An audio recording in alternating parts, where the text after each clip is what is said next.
What is something you thought was grossly exaggerated until it happened to you? Sunburns. I'm a brown guy and honestly, I thought my white friends were being dramatic about their sunburns. Then I decided to go fishing for 6 hours without any sunscreen. Sunburns suck. I thought people who called in sick or whatever when threw out their backs were sissies. Then I threw out my back. Holy heck, it hurt to do pretty much anything. I threw out my back and had bronchitis at the same time, the only time I truly wanted to die.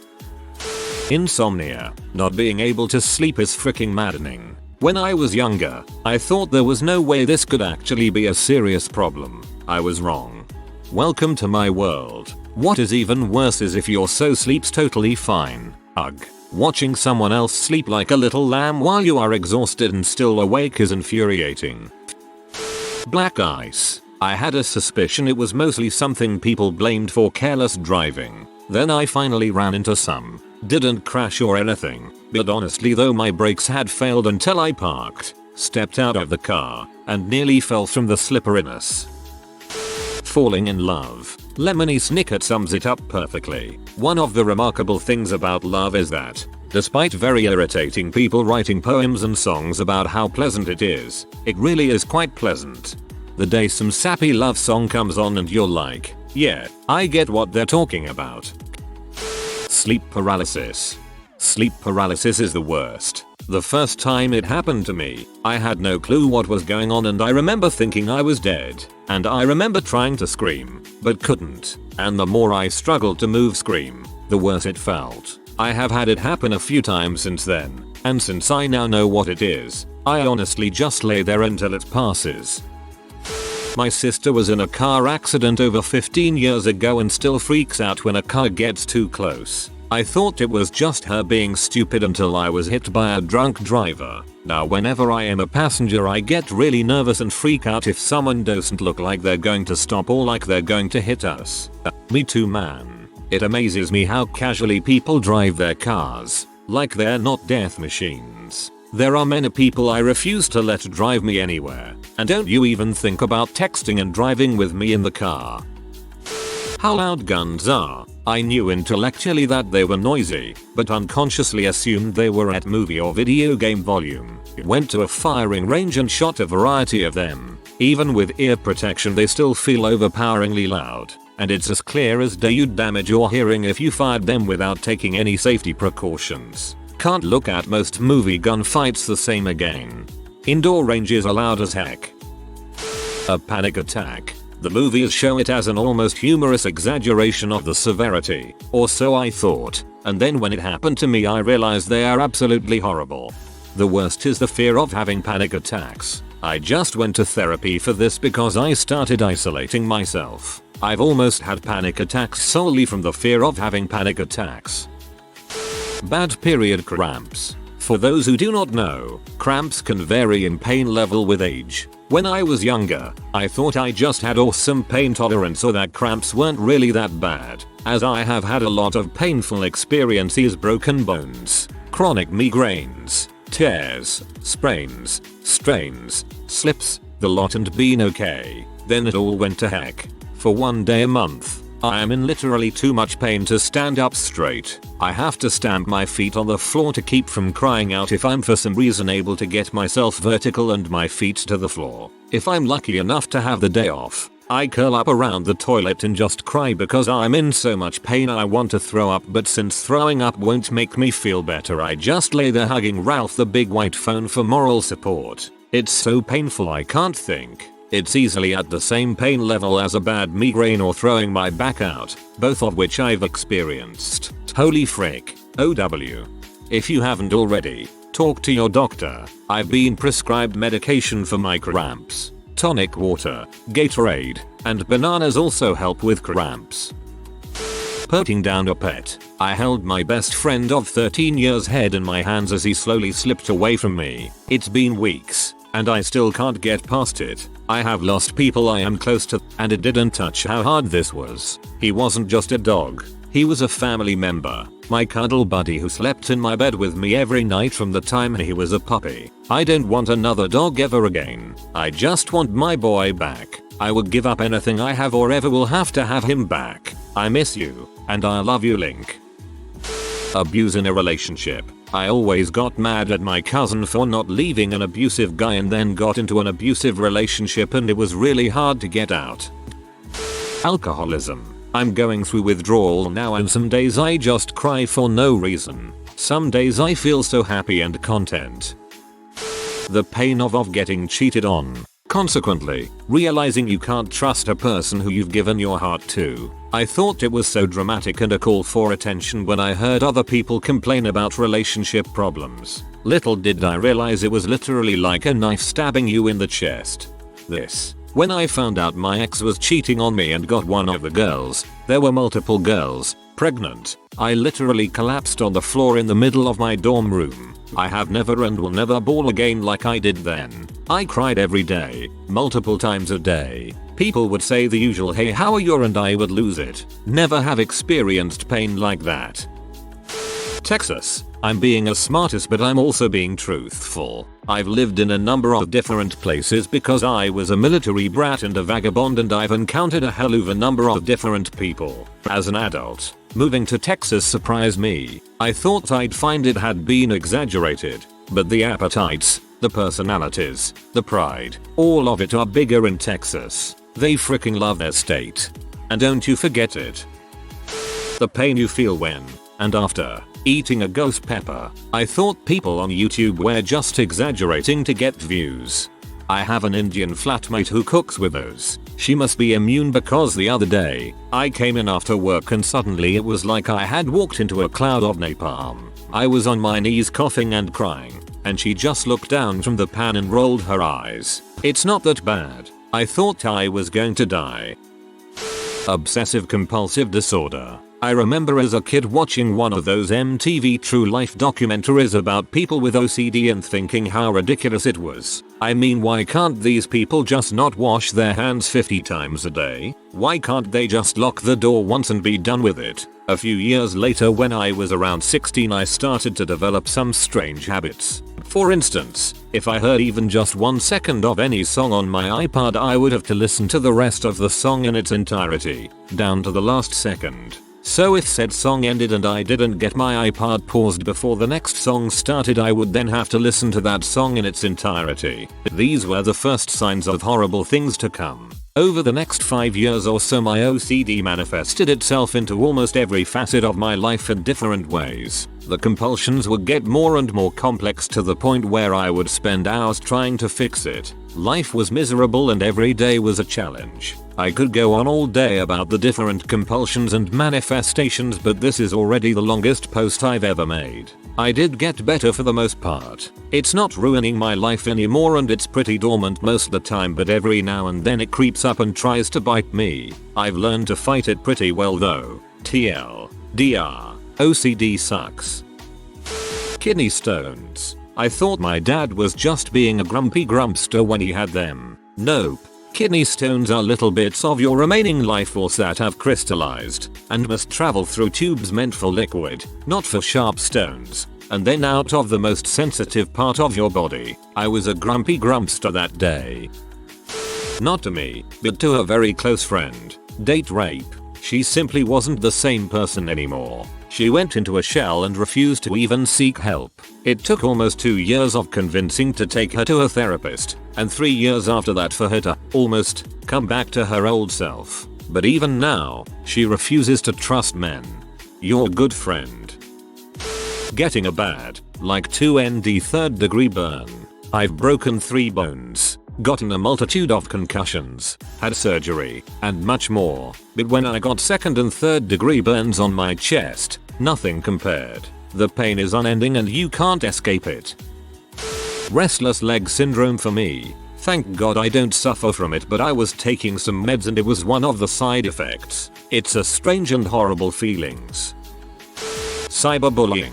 In middle school it wasn't even that big of a deal because hardly anyone kept up with online happenings during those mid-90s dial-up days. I was aware that people would send awful emails to other classmates and harass them, but I didn't think it would hurt that much. Just shrug. Pity the pathetic soul that wasted time out of their day to give you a nudge, and delete the message without looking back. Well, I didn't get an email. I got an entire website. Using the student directory, they posted my home address, phone number, and email address. They posted several crap quality images they took of me using those shoddy 320x240 digital cameras. I had this gallery dedicated to me, showing me at very unattractive angles, eating my lunch, walking down the hallway, and making a scrunchy laugh face. And there was text. So much text. Just this unbelievably long diatribe about how fat I was, how no girl would ever love me, how everybody makes fun of me,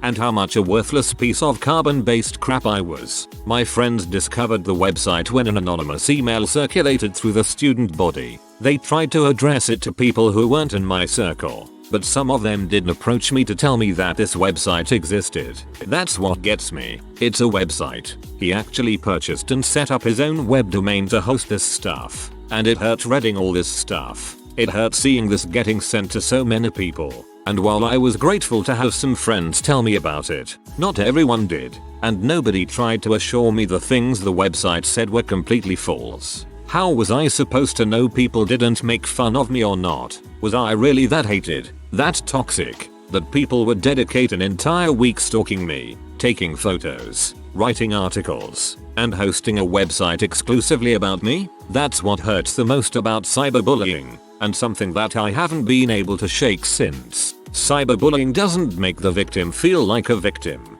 It makes the victim feel like they're a horrible person to everyone else, and that the problem is them. When I hear about people going through all the difficulty of making fake Facebook profiles to bait and snare unsuspecting victims, I'm doubly terrified for the state of today's bullying victims. It's so easy to do now. It happened 2 decades ago to me, and technology has since only made it easier to make it happen again.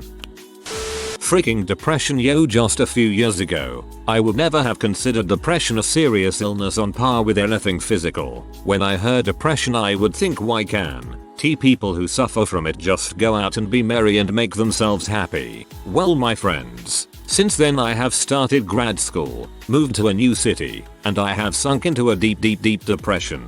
The worst thing I have ever experienced in my life. Takes all of my willpower to get out of bed every day. I have no desire to do anything, and most days I just wish I would cease to exist. Depression and any type of mental illness is no freaking joke. You know, in movies when the scary monster psycho murderer is coming for a character and they just freeze in their tracks, you start yelling at the screen, run away, dumb butt. Yeah, well, that totally happens if you get scared enough. Your whole body just freezes to the spot, even when you desperately want to run. It's horrible. A breakup. I thought there would be a 10-minute period where I would just be inconsolable. Then I'd probably move on and get a replica. I walked around the city a lot that weekend and I still think about her every day. I came home from work and caught my GF in bed with another guy. No problem there. I kicked her out of our house immediately and she quit the casino we worked at together out of shame. 2 weeks later, I was arrested on my front porch on a charge of aggravated rape, which in Louisiana carries a life sentence. She had been downtown drinking until blackout, tripped and hit her face on a parking block at about 4 AM. So her face was bloody and the detectives believed her story. She even went so far as having a rape kit done at LSU Medical Center. The only problem was, I had a party at my house that night and never left. Multiple people crashed in my living room so they didn't have to drive and everyone placed me at home. Thank God I didn't go out that night. The detectives were utter buttholes to me and never apologized once Shannon's story completely unwound. Once they took off the handcuffs and let me go, they only said we'll be in touch, like I was still some sort of criminal. She got no punishment whatsoever for attempting to put me in prison for life. Frick your face, Shannon. I always thought hearing adults talk about their nieces and nephews like they were such a huge part of their lives was stupid. I barely know any of my aunts or uncles or cousins or whatever, so it always seemed like they were just playing the niece card to make it seem like they have more responsibilities than they really do. Now, I still don't have any nieces or nephews, but my mom married a guy with a pregnant ex-wife when I was 15, and I tell you that kid is my girl. I've changed my entire lifestyle. my opinions, and how I treat others in the future because of the responsibility I feel towards being there for her and setting a good example. I love her to death. I want to be a role model and live my life in a way that she can be proud of any day. I never realized what it felt like to watch a little baby grow up into a brilliant kid, or how important a child can be in your life even if they're not yours, and she's not even my blood. I get it now. This is 100% understandable, and I'm going through this right now with my own niece. Having mono. My freshman year in high school there was a bout of mono going around. Probably some crazy party. Most of the infected were upperclassmen, and there were around 6 students that were out for 2-3 weeks. Someone described it to me as being tired and sick all the time, so I just assumed it was like a long-lasting head cold sickness whatever. No, that crap kicks your butt. I lost 10 pounds in 2 weeks because I couldn't eat. Not only because of the vomiting diarrhea but just a severe lack of appetite. Mono sucks. Bro, I think you had an unusually bad case. I managed to get mono and strep at the same time. I have the most peculiar luck, and I had a couple terrible weeks but still not as bad as yours. Getting beat up.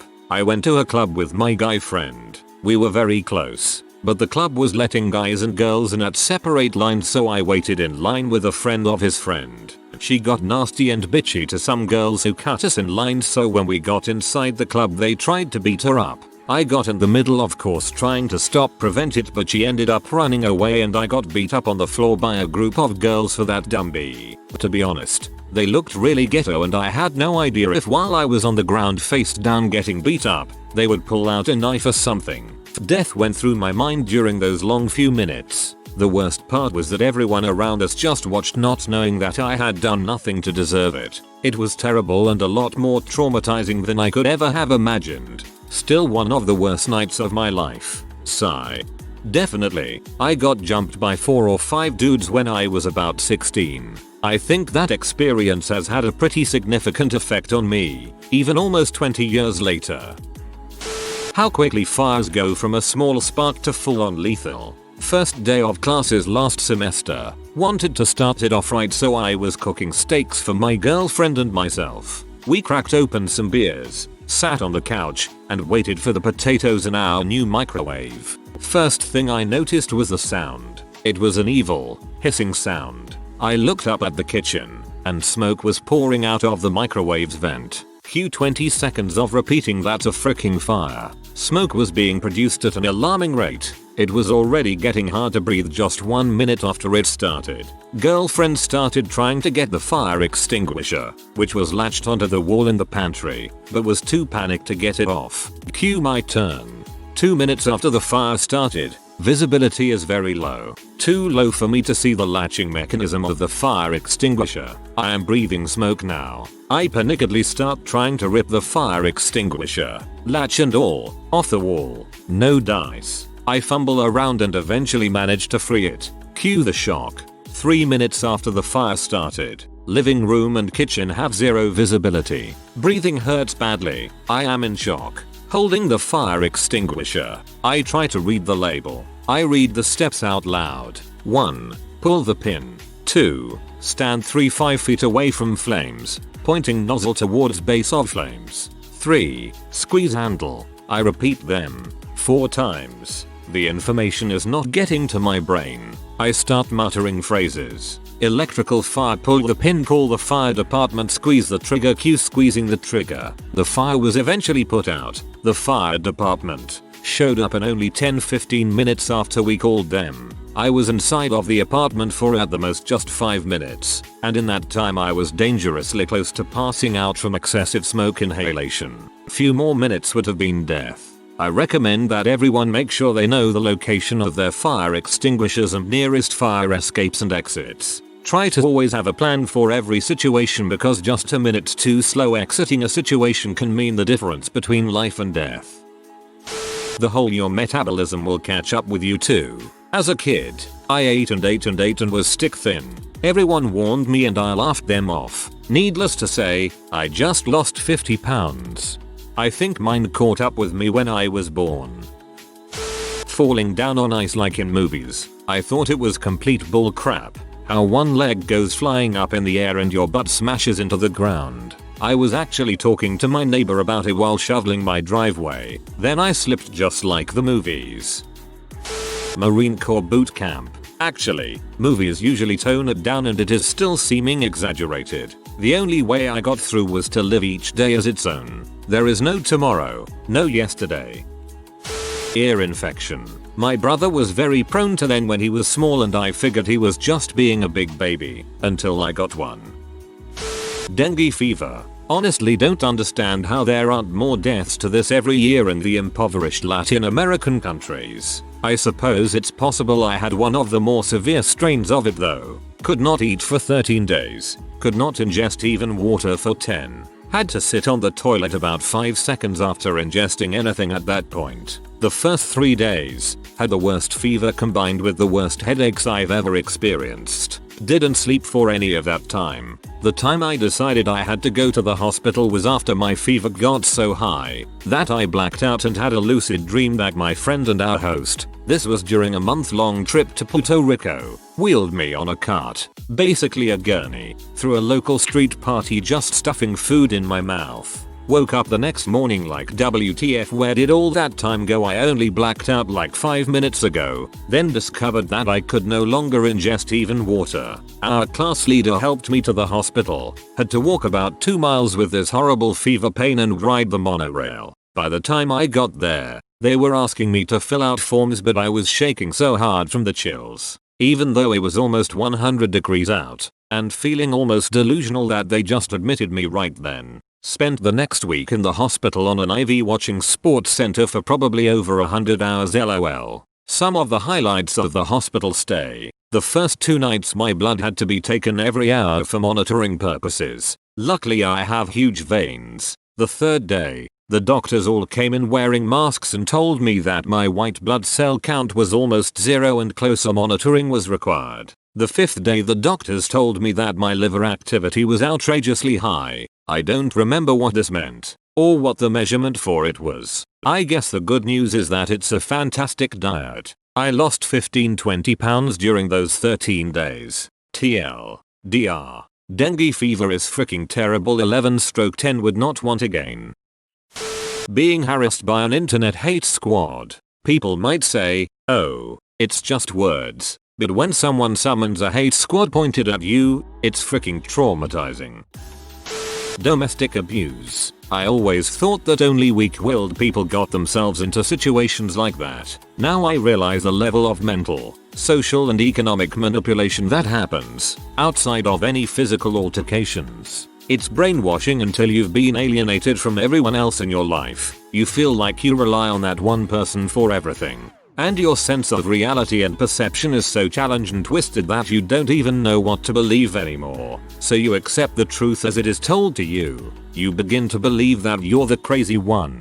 That well maybe he didn't hit you that hard, and you were acting a little crazy. That if he doesn't remember it, then it wasn't actually him. Because the real him would never hurt you. I never thought that I would be in that situation. Luckily, I got myself out of it after only a few months. I can't imagine being manipulated and confused like that for years, and with children involved. Frick you, Mike. You don't get to own people like that just because your life is out of control. You don't get to own me. If you are new to the channel, you can subscribe. I publish new videos every day. Until then, check another video.